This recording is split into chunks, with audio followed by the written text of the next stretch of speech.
If you're a doctor who really loves medicine, you would be actually ecstatic. This is an amazing way to work because it is practicing amazingly good medicine. Concierge medicine is a rising tide. We are offering something that is radically important in medicine. You can create a practice and treat your staff and yourself as human beings in a way that none of us learned how to do in residency, so that we feel like we recognize the value of ourselves and all of those who are working to support us and our patients. It's a great thing to do for medicine because it helps people stay in medicine that otherwise might not.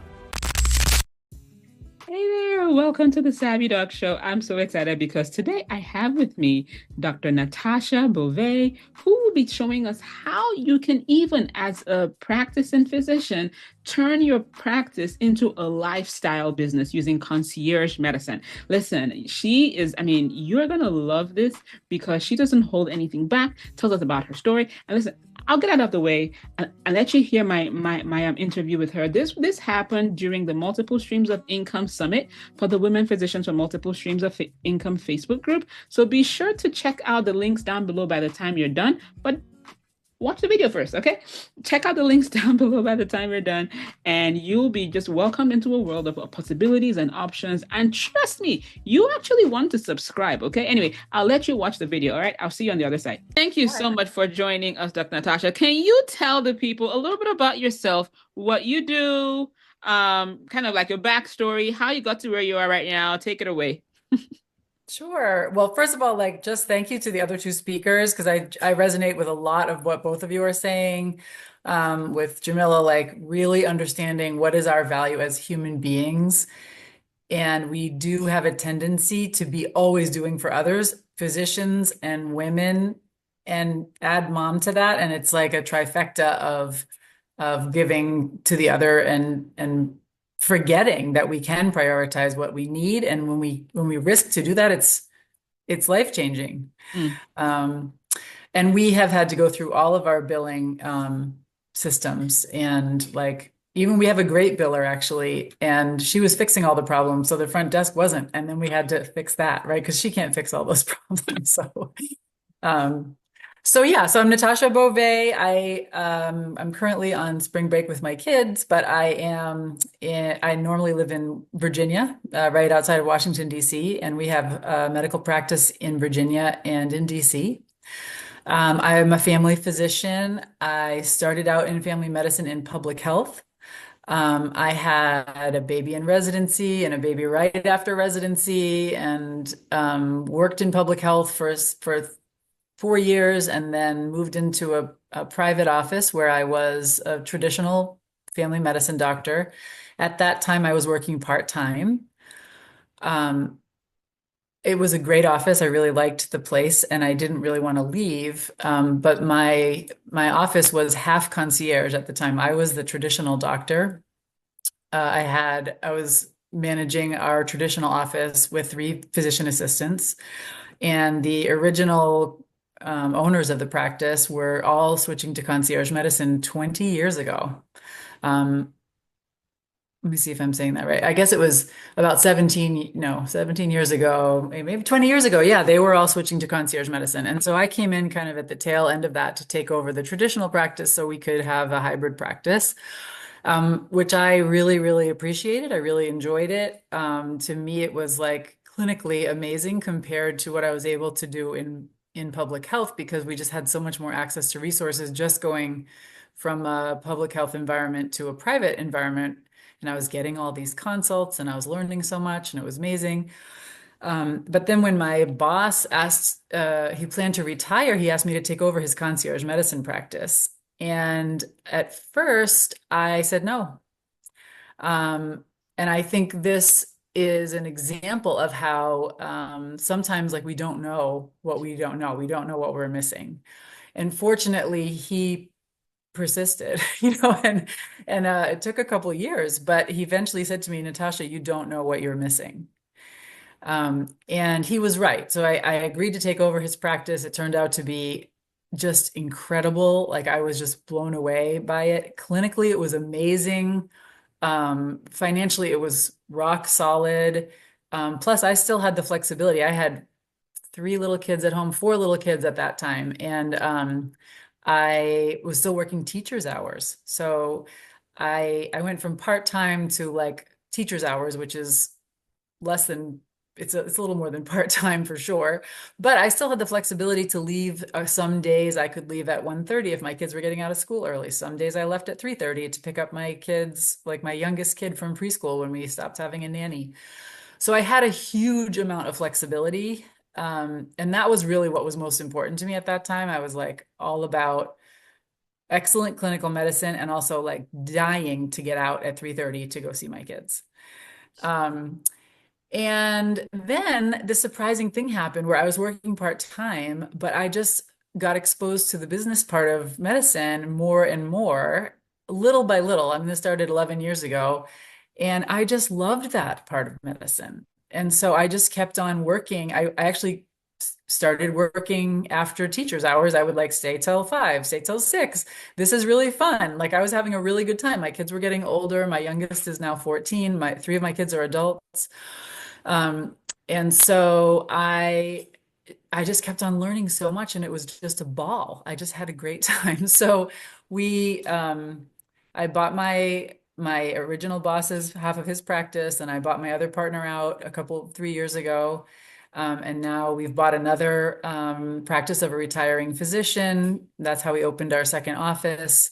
Um, and we're really trying to learn, like, how do we take what Jamila said to heart and how do we really understand how to take care of ourselves? Like, even while we are concierge doctors, actually, any doctor can get sucked into like a cascade of too much. Mm, And it wears away at our own ability to do a good job because we're doing everything ourselves. And if we build really excellent teams that can really support us, and we begin to rely on those teams, and we have lots of stability in the office, so actually we can train a nurse who's still there 20 years later because there isn't a rotating door of medical assistants. It really feels so much different to practice medicine in that environment where we have support. People answer the phone. The nurse is there all the time, like working at the top of her license, so we can work at the top of our license. And we're still learning, like, how do we make that place really feel good for us and for our staff? Because when we are all happy, staff, doctors, everyone, our patient outcomes get better. mm-hmm, And when our patient outcomes get better, the patients are happier. mm, And so the patient satisfaction is very high. And people actually are less likely to have to visit the emergency room by 50%, and they are 60% less likely to get admitted because they have good primary care. It's just access to primary care helps people not need to use the emergency room for those things that you don't need the emergency room for. mm. Amazing, amazing, amazing. Now, what are some like misconceptions people have about concierge medicine Mhm. that you come across like out there in the marketplace? Yeah. I mean, I would say the top concern I get from doctors is that the patients are going to be annoying. Like doctors will come to apply and they're like, oh, this patient's going to be manipulative. The patient's going to want this Mhm. or that.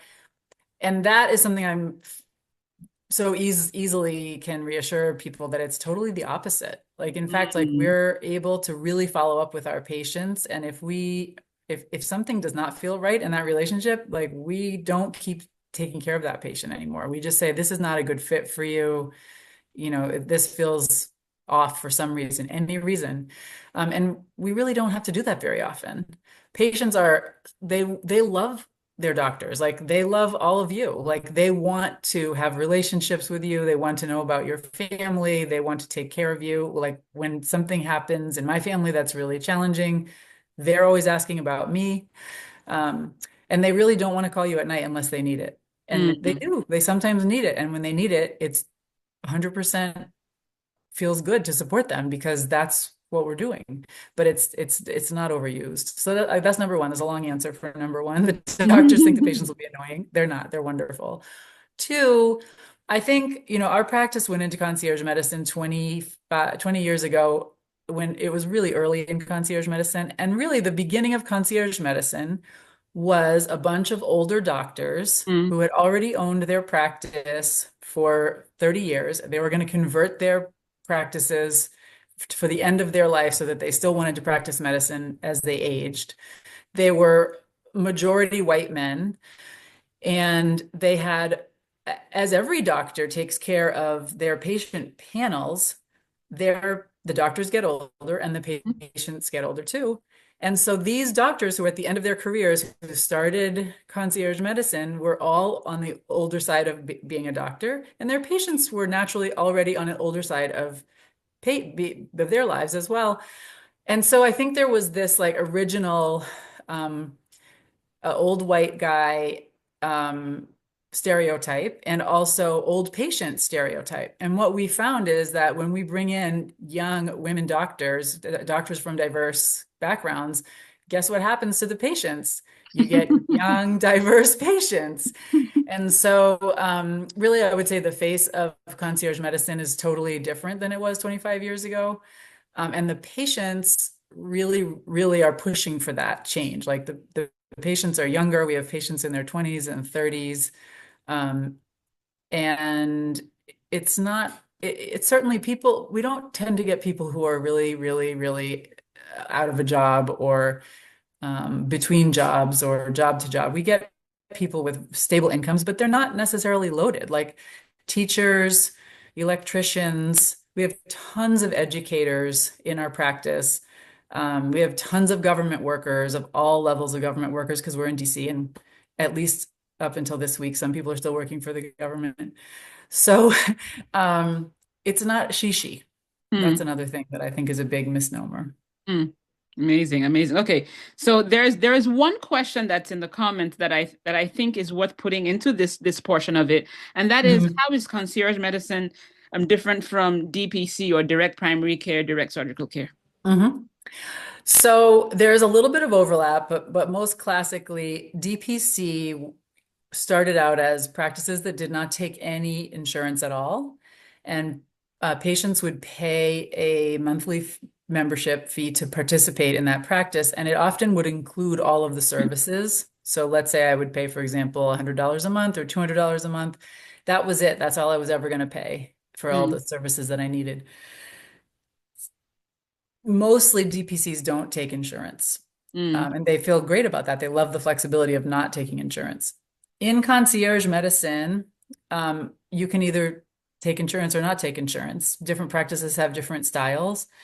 And there are some concierge medicine practices that don't take insurance that look a lot like a DPC practice. Okay. Um, so there is a little bit of of, of overlap. Now, if overlap. someone were thinking of looking into concierge medicine, what are three things that you can tell someone who is thinking about concierge medicine, like if they were going to get started with concierge medicine, three things that Mhm. they should either consider beforehand or Mhm. be aware of as they kind of navigate those initial, years or months of getting into concierge medicine? I would say if you're a doctor who really loves medicine and you think at the root of it, like if you could just practice medicine, you would be actually ecstatic. This is an amazing way to work because it is practicing amazingly good medicine and having the time to really kind of get better and better at our craft. Um, Concierge medicine is a rising tide. There are 10% more concierge medicine practices and 10% more concierge medicine patients year over year over year over year, which means it's just getting more and more and more normalized. It used to be a niche. I would say when we started, I used to feel a little embarrassed that I was putting money in between me and the patient, and I would feel embarrassed. I wouldn't tell my neighbors that I was a concierge doctor. And it took some work for me to say, like, I'm a concierge medicine doctor. And now I feel great about that. But it was a growth experience. So number one, it's a rising tide. If you Mm. love medicine, it's a great place to be. You have a lot of autonomy. You can control your schedule. You can block time to go home to see your kids, do whatever you choose to do. We have doctors who love to ski. We have doctors who meditate a lot. We have doctors who love to cook. I finally just joined as a 54-year-old an adult rowing program. Um, so we have like passions outside of medicine. Um, two, and maybe I don't know if I'm on two or three. Three, like if we have a drive to create something that can be healthy in medicine, we are offering something that is radically important in medicine. And so if you are kind of on the cusp of thinking, oh, I might create a practice like that, just imagine that you can create a practice and treat your staff and yourself as human beings in a way that none of us learned how to do in residency. And that's massively important. That's why, so that we don't feel expendable, so that we feel like we recognize the value of ourselves and all of those who are working to support us and our patients. And so to take the leap, like it's a great thing to do for medicine because it helps people stay in medicine that otherwise might not. Amazing, amazing, amazing. Okay, Dr. Natasha, I know because I do have insider information that you do have some amazing things coming up. Would you like to share about what you have coming up? Sure, yeah. Yeah, I've been working to formulate a concierge medicine academy, which will be teaching lots of different groups how to run concierge medicine practices. We are starting with our first cohort in May, which is going to start with people who are interested in medicine or interested in concierge medicine, or maybe just opened their practices within the last couple of years and they really need help growing them. And that's the other part that's kind of been an offshoot of loving business. Like I suddenly realized, oh, like I've learned so much in 10 years. I want to make sure I can share that with other people who should be able to learn that and create amazing practices. So yeah, I'm just starting a new coaching program. And have been getting some advice from Chiagozi, who's a brilliant woman. So thanks to her. So we'll be starting out in May. I told you it was gonna be good. We always bring the juice here. All right. If you loved any of that, hit subscribe button. Make sure you invite a friend because friends don't let friends miss out on good things. And if you're a women physician, make sure you come join us on the Women Physicians for Multiple Streams of Income Facebook group. Okay. All right. I will see you on the next video.